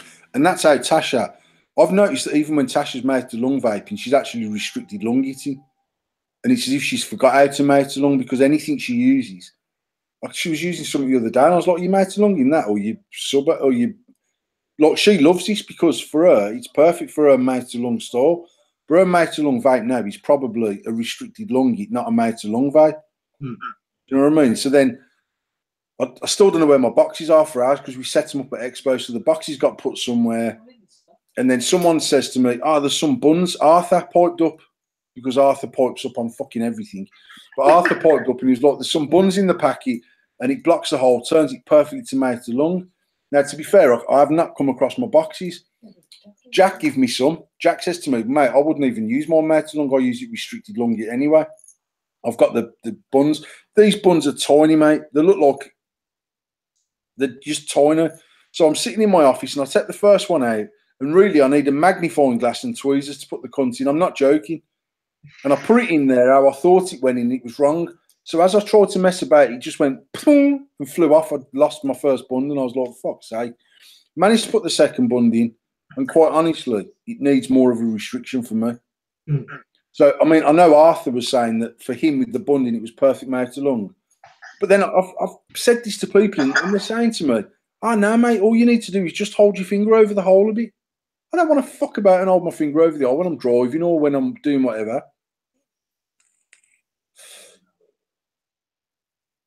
And the other thing is, like, it burns your lips, these do. And I know, I've seen a comment off Stuart Wadicker on my post saying, I've tried it, I've used it, I get it. It burns my lips, it spits liquid, which it does if you mouth to lung in. I don't know whether by sort of restricted lung eating it, you're burning as much liquid as you're pulling through. When I'm doing a mouth to lung hit on it, it's as if I'm pulling through more liquid than what's burning. So when I take my second mate to lung drag, it's spitty as fuck. But when I'm lung eating, actually it's perfect. But what do you think the hype's about? I don't see it. Green put his name to it, mate. There's a Green limited edition one of these. And then you've got people like Professor Green walking around fucking Expo with it swinging around its neck. It's cool as fuck. And to be quite honest, that's the sort of thing I could imagine hanging off Matt's gold necklace at Expo last year if they're about, because it's just easy, it's there, it's done. But when you've got the likes of Professor Green walking around doing them, you've got Green saying it's the best thing since sliced bread, people will buy them. And to be honest, we've just ordered some for the shop.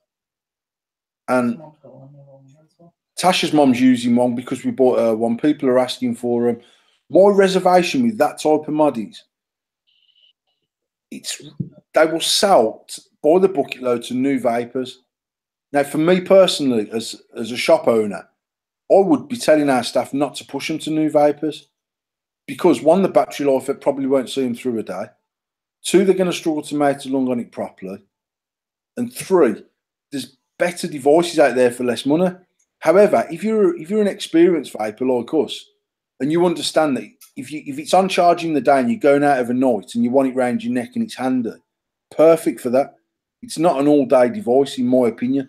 Yeah. And for 40 quid or whatever they are, it's a lot of money for that. When you can buy the AO for $34.99, it's got a 2,000 mAh battery, it's got a 2 mil tank, the coils are good on it, it's got a good airflow control on it. Now, what I did try yesterday when we was at the Ace of Vapes in the morning is the Breeze 2. Fucking fire. I do like that. The only downside is it's lost the automatic inhale, so you've got to press the button. Which is not the end of the world because I used to press the button anyway. But then the fact it weren't on there yesterday really fucking gripped my shit. I was like, why have they took that off? But again, I think the reality is that when you've got something like the Pulse, I can't get a proper drag out of it when it's self-activating because the coil don't ramp up quick enough. So, and as you're trying to double drag it, every time you stop, it stops fucking firing. So I ended up using the fire button anyway because then I can fire it and fucking give it a few puffs and take the drag that I want. The downside to the Pulse was it was a wicked size. The battery life wasn't too bad. It was a pain in the arse to fill up in some sense because it was quite messy. It was a pain in the arse to change the coil. But for what they were for, they were brilliant. The price point was bang on at $24.99 or whatever there was. No airflow control, and it was too airy for a matey lung vape. The Pulse 2's got airflow control on it. Now, the airflow control isn't something that you move with your fingers. I think you have to take the cap off and then spin something round and it blocks some of the air holes or something. But you can change the airflow on it.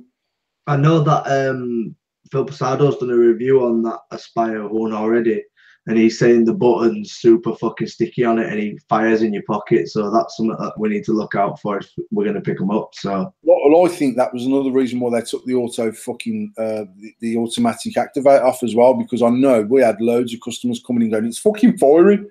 And because now all it was is they're a cunt to fill up. When you overfill it, the juice gets between the diaphragm, and when you take a drag, the juice sucks into the diaphragm and keeps the diaphragm held open, and it's keeping the switch activated. So it'd fire for 10 seconds and automatically cut out, fire for 10 seconds, automatically, until the juice had seeped again and the diaphragm dropped, and then the switch would turn off again. So then when we first had them, we were going, fucking hell, sorry about that. Yeah, I'll have a new one. It was only after I'd used one myself and mine started auto for him, and I took it apart. It was fucking full of liquid. Cleaned it all out, bang on, perfect. So I'd imagine they've took the auto fire off for that reason, because it's not really stable and the device is too small for it to work efficiently. So what's your rating? On what? The me?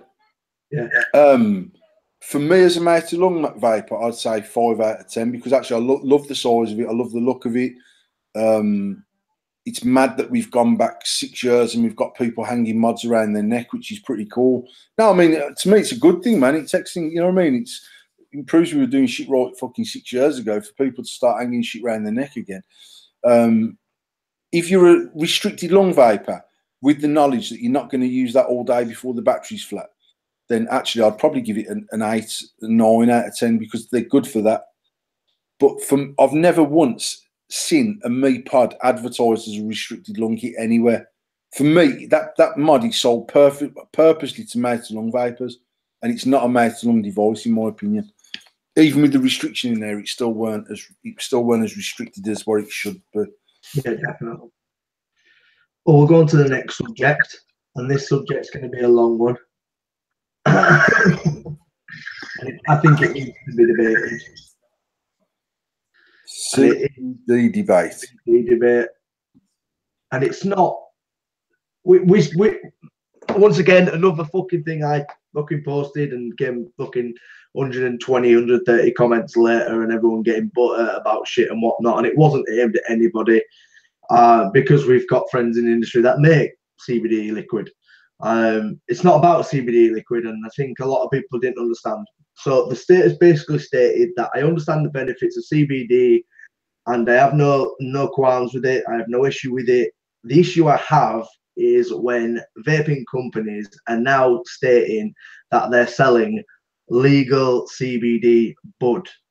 And when this gets posted all over Facebook and it's saying CBD bud, legal bud, and it looks exactly the same as you would if you went to fucking local dealer that road and ask him for a 20 fucking bud, he'd come around the corner and give you this bud and it looks exactly the same.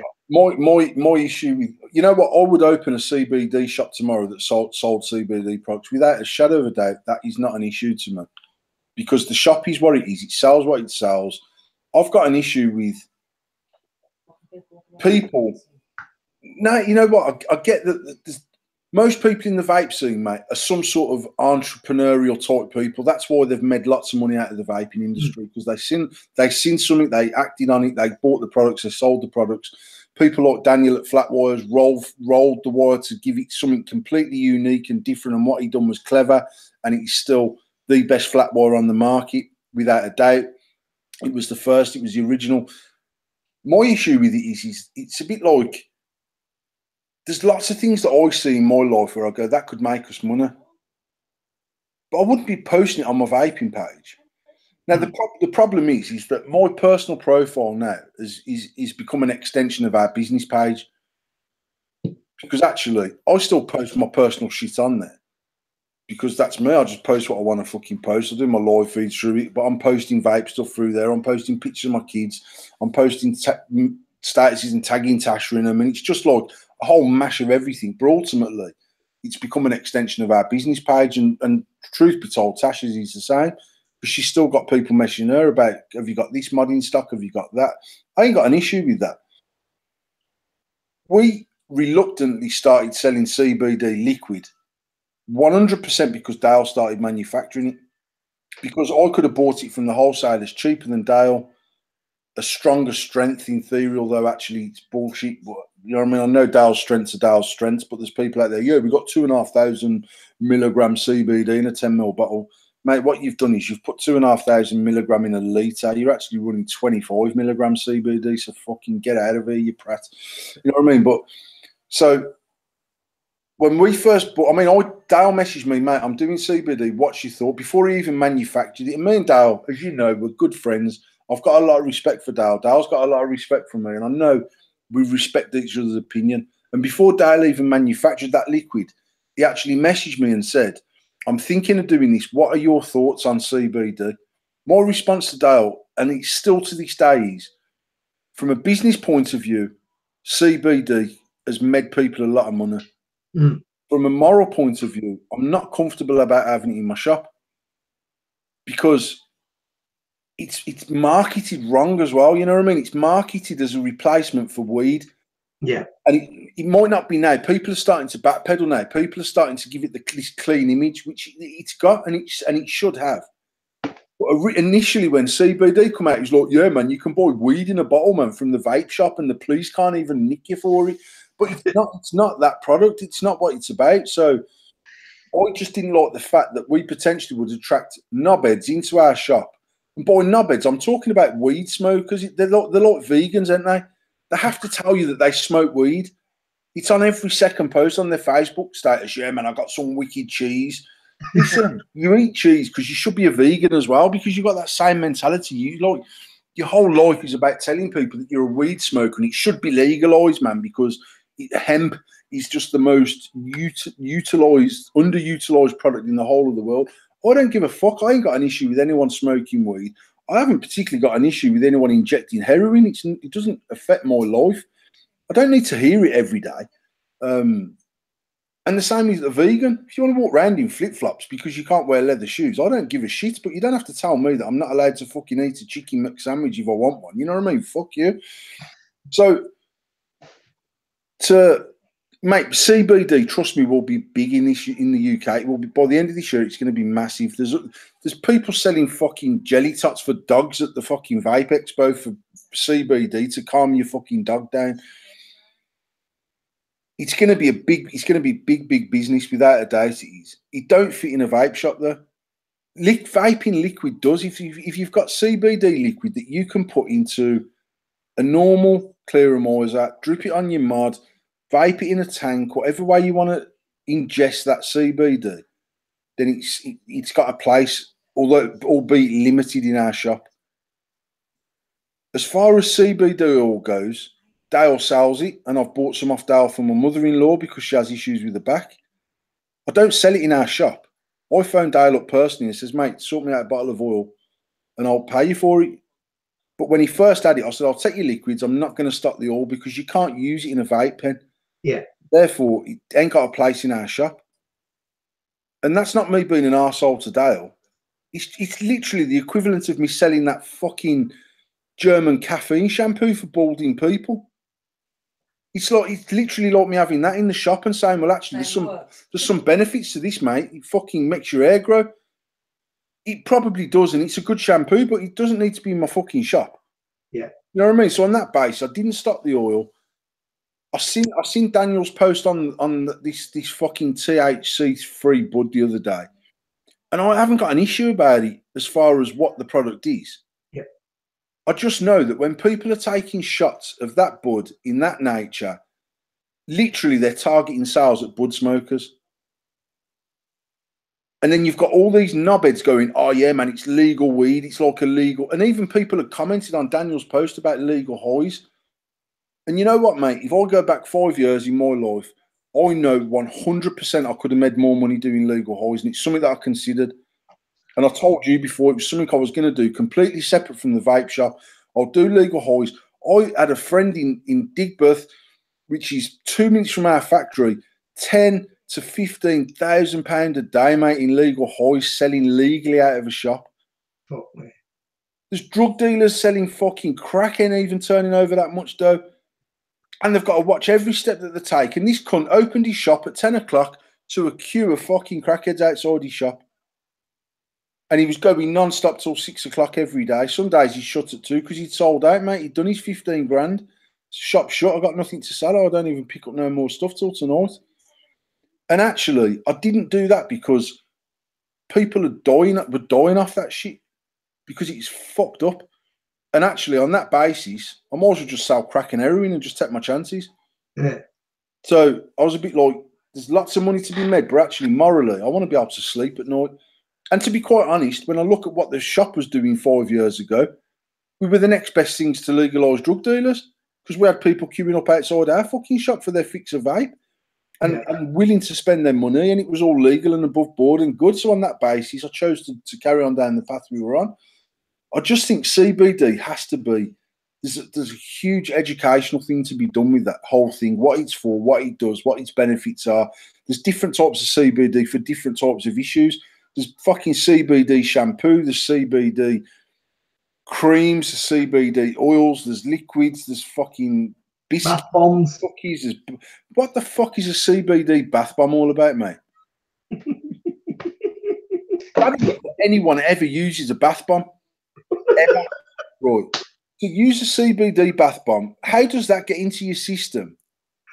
Calm you down.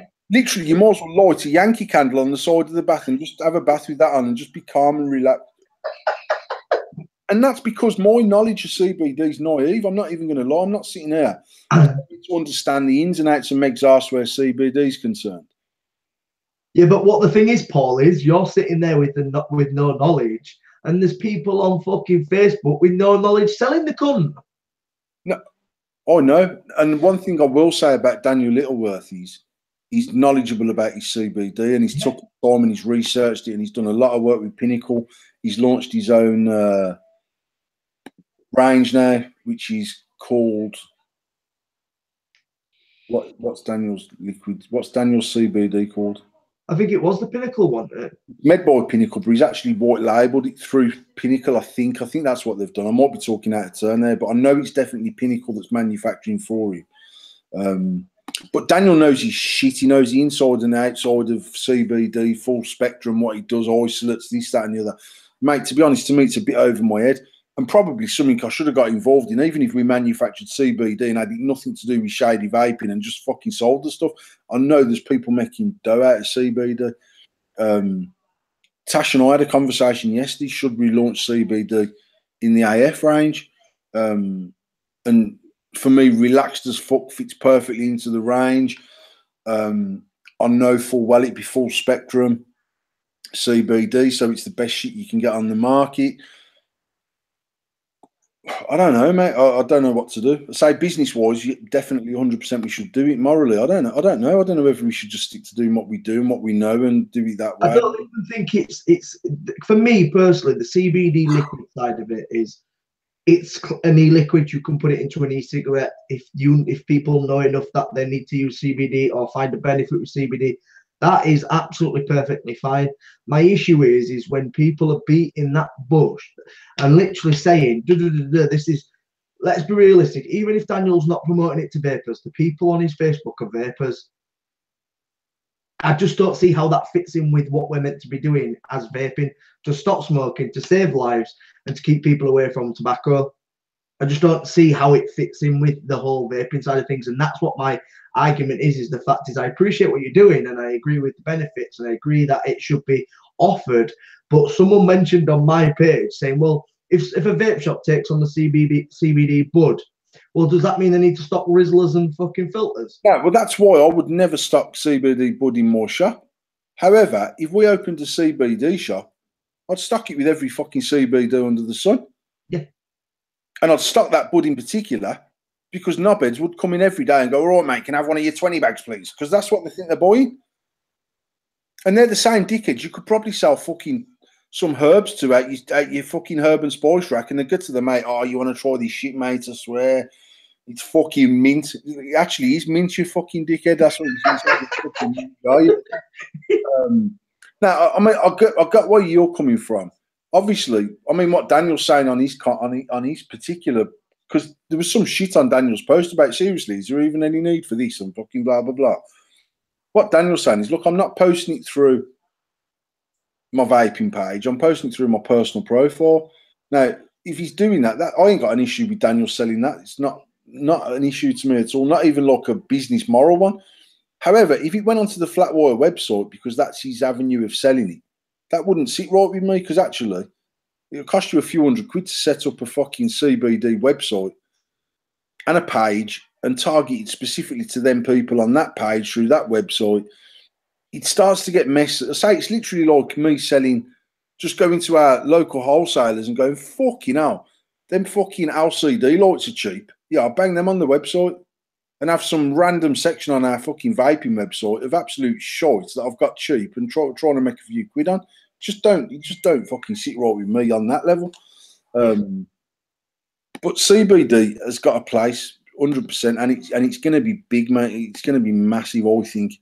Has it got a place in a vape shop? Only if it can be used in a vaping device.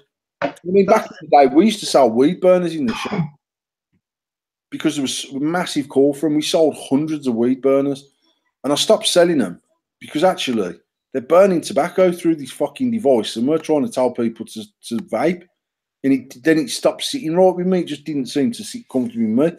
It's a bit like, how can you slag ICOS for doing a no-burn device and then sell a product that's burning bud, that's basically weed with no THC on it? That's the bit I don't get. That's where it don't sit right with me. There needs to be that sort of, because we've over the years we've campaigned to keep vaping where it's at. You know what I mean? We've got the 2 mil tank capacity and we've got 20 milligram of nic. Okay, that's probably the biggest things in TPD that actually really affected us. But we've been fighting for this, and then all of a sudden you start seeing this.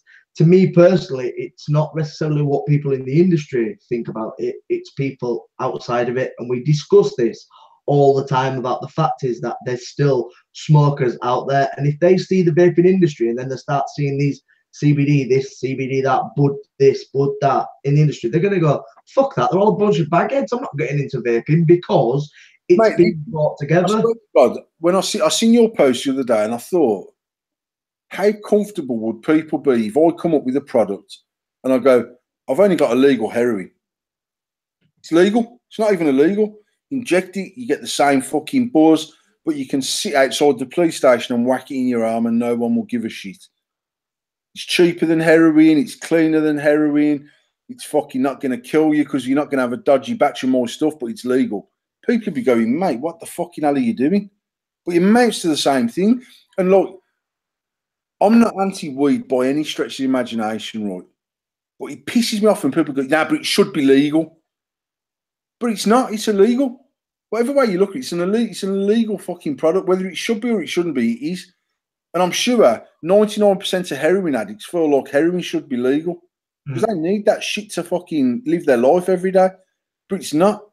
And because weed has got so many fucking pro properties in it and heroin hasn't, you've got all these I just think they are like knobheads, man. It fucking bores my piss. I see it on my newsfeed all the time. I've just heard that they're discussing legalising weed about time, man. Get a fucking grip. If you're going to smoke a fucking spliff, go and smoke your spliff. I don't need to know about it. I don't care if you've got rock burns in your fucking Adidas tracksuit bottoms, mate. Not my business. That's it. It's just for me personally, all my disheartening about it is the way it's being brought across with vaping. You know what I mean? The whole sort of lifestyle shit. We all know a lot of vapors smoke weed. Yeah, okay, that's their business to do that. They can do as they please. But as an industry, as we're trying to be clean cut about what we're doing, you know what I mean? We've fought for vaping to be actually still be allowed and still converting smokers every day. And I just at the back of my head thinking, I agree. Business wise, I can totally respect that. I respect that 100%. If you make some money out of something that's legal, by all means do it. You're not selling drugs on the street and my kids ain't got a chance to go pick up some fucking drugs. Do as you fucking please.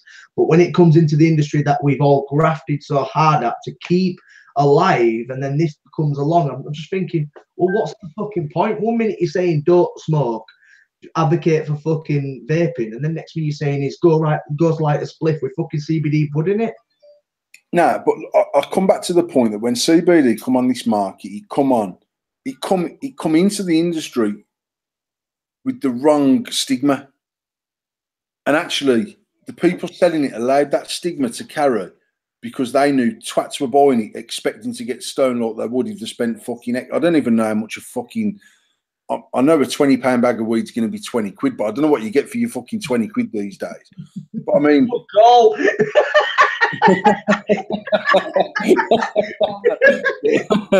Tom knows, man. Tom's sat on the live here going, you shouldn't be smoking, man. He's fucking no, I just genuinely think that the education behind CBD coming to this market was completely wrong. But it was allowed to remain wrong because they knew people were buying it for the wrong reasons. And then when someone spent, I mean, some bottles of CBD, mate, back in the day were 40s and 50 quid, do you know what I mean? 70s and 80s? Well, when you've spent 70 and 80 quid on a bottle of CBD and you've vaped it with your pals going, yeah, man, it's like weed, ain't it? They all pretend to be stoned because none of them want to go, oh, this ain't working. They go buy another bottle of the fucking stuff, do you know what I mean? It's the same thing I said about a shit liquid. If I vape a liquid and I go, fuck me, that's fire, that is wicked, and you go and buy a bottle, there's lots of people who vape it and go, that ain't even my cup of tea. And I could say to them on a live feed, what did you think of that liquid? Fucking lovely, Paul, mate. It's one of the nicest liquids I've ever had. And they've only used one tank of it and fuck the rest of it in the bin. And I'm sure CBD was the same thing. there was these people, and I've seen people going, "Oh yeah, I had a bottle of that CBD, man. I was stoned, man. It was mint." And I'm like, if you're stoned off it, you're blatantly buying something that's illegal. And I spoke to Juan about this at Expo, because obviously Juan uses it. He's always been an advocate of CBD. He had issues with his back because he's grafted his tits off all his life. And he said to me, the trouble I had, Paul, was I'm buying some product that I believe is full spectrum isolates, and I'm fucking getting a drug test at work and failing the cons with THC because whatever I've been vaping on has got THC in it. That's fucking class A. When you strip the THC off weed, it becomes class A. Because I genuinely thought about buying a fucking vaporizing machine that strips the THC off and turns it into an oil, and selling the illegal oil back in the day because it was worth fucking dough. And actually, when I looked at that and it becomes a class A drug as soon as it's turned into the liquid, I might as well be selling fucking heroin and take the same fucking risk. You know what I mean? So it's going back to sort of people out there selling dodgy shit, mate. It's simple as that. There's other people that are selling proper stuff, and we don't stock Pinnacle CBD, but I know Daniel's done a lot of work with that company, and I know they make a really, really quality CBD. I've never used Dale's stuff personally because it's not something I've ever felt the need to use. We've sold Dale's stuff. We don't sell a huge amount of it. We've reordered once or twice since we've stocked it, since he launched it. But the people that use it come in and they rebuy it and they do what they do with it. And it is what it is. It's not got a lot of shelf space in our shop. It'll never get a lot of shelf space in our shop. But it's there if people want it. The oil, we don't stock because it's got no place in a vaping shop, in my opinion. The bud certainly would never be stocked in our shop. That says, I'd happily fucking rent a shop next door and fill it with fucking legal bud if that's the way that the fucking business goes that way. It'd never be on my vaping page. We'd start a brand new page. We'd do a brand new marketing campaign. We'd start a brand new website site and we'd sell it to the people that want to buy it. It's as simple as that. It's like Tash said, the imagery of it, like when Tash mentioned on a comment and she put the guy walking around in the fucking ganja suit. It's the imagery of it. Do you know what I mean? It just doesn't fit. Do not get anyone putting a ganja leaf on anything to do with CBD. And that is my point. That is my point about education. There's people that were walking around Expo 2 weekends ago, not a clue what CBD is, have left there with a bottle of it, phoning the mates up on the way and going, mate, they've got legal weed in a bottle. Fucking got ganja leaves on it and shit, and it's not that. But they don't want to explain what it is because potentially I'll lose a sale. Because the people that I've seen on Facebook that have got something about them have said, to be honest, I smoke weed to get off my tits. So CBD don't even do it for me. Because, and they're sort of arguing against the people that are trying to convince people that, yeah, man, it gives you a wicked buzz. It don't.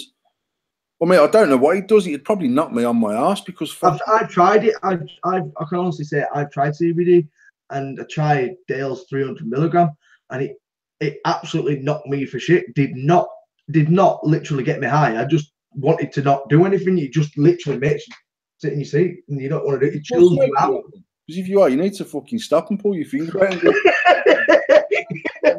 No, I tried it because I wanted to see what it does, and it literally just chills you out. It relaxes your body. It makes it fucking jelly. Not like I need my body to be any more fucking jelly, but it makes it just fucking jelly. So that's all it does. It's a relaxant. It's a pain relief. But saying to somebody, don't smoke, don't do this, and then say, well, tell you what, go vegetate yourself, and say, just ain't for me. And that's just my personal opinion on it. So, I mean, CBD's got a place. I ain't got a place in a vape shop unless it's vapeable. That's my personal opinion. Gates of Green, I like that one. That's the next door. There is a shop next to you can rent out.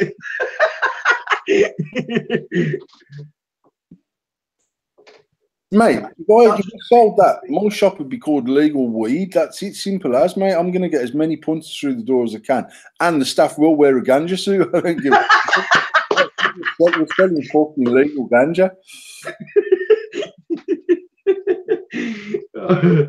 It's fucking high as fuck.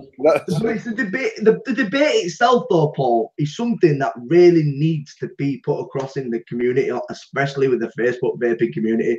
The debate itself needs. You know what, mate? I honestly think by the end of this year, people's understanding of what CBD is and what it does will be much, much better because it starts to grow as an industry, and it will, and there's already massive momentum behind it.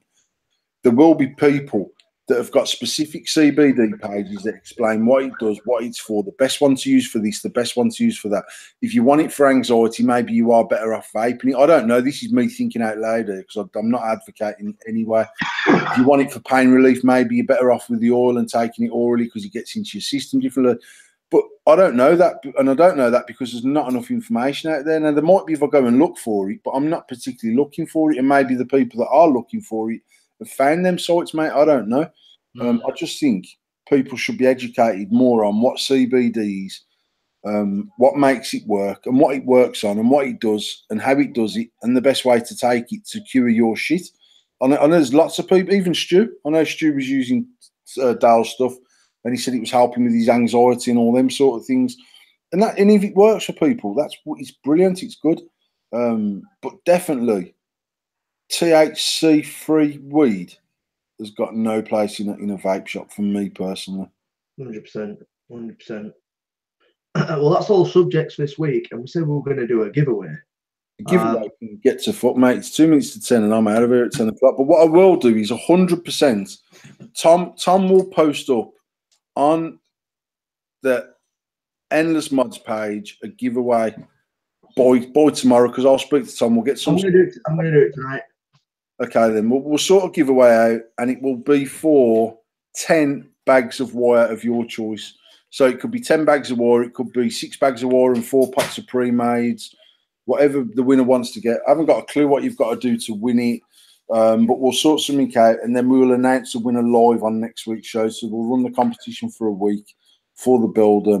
I was going to give away a whole range, man, but to be honest, it's too much dough. I mean, now you know what I mean. To give away the 67 bags at the value that it is, it's about